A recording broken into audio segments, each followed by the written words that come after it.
Okay, a lot of times you're doing a mix, you want to try to use loops. I get a lot of loops sometimes, and some factories make loops, loop factories or other companies make loops. We do too, actually. And these loops are pretty powerful, a lot of bass, a lot of high end. They're made this way so that no matter how you use it, you have the ability to use it in any kind of music, whether you want to get rid of the highs or lows or whatever. So here, for example, I've got a little rhythmic pattern we recorded. And it's been chopped up, put into a rhythmic pattern.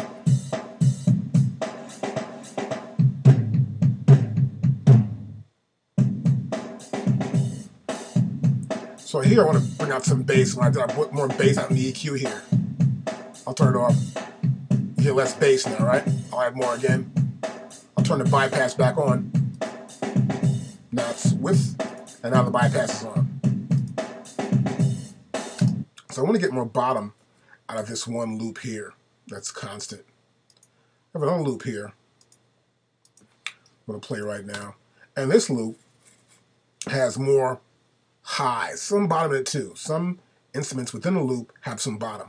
I want to eliminate that. So we're going to play it back first, get some idea of what I'm talking about. It's like Indian tabla drums. There's some really deep tablas here. There's also a loop on top of this. I can play them together.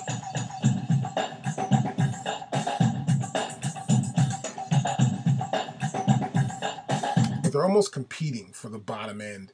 And you get some idea that you're almost here or it's there. You're not too sure where it's coming from.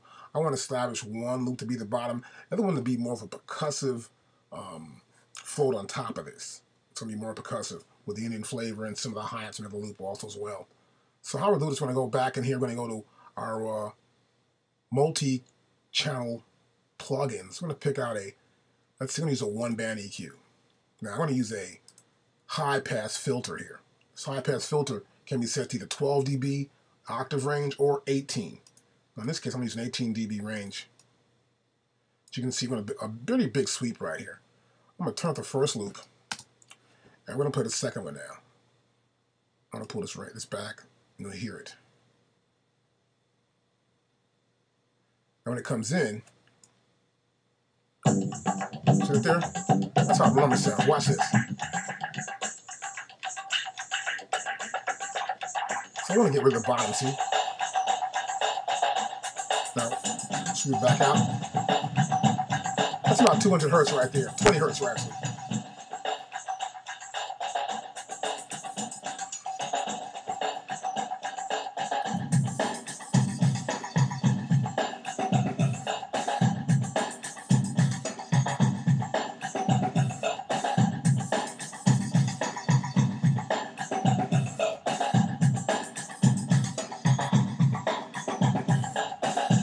So this way, we don't have too much bottom from the other sample, but you sometimes want to sweep the hertz out. You may also want to change the filter in the octave range. So I'm going to do a 12 right here, and I want to play it back from the top now. They're both of them playing together.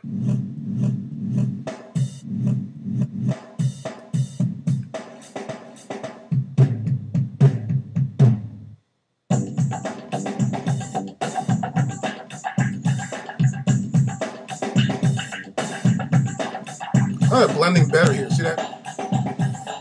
Not so much bottom, but more of a mid-range sound with the other samples. And the first sample establishes our rhythm pattern. The bottom gets the snare, and this big booming sound. Control the flow of this mix. That's one way you can also use EQs when using loops. I like to use EQs and loops sometimes to bring out different elements, as you can see right there.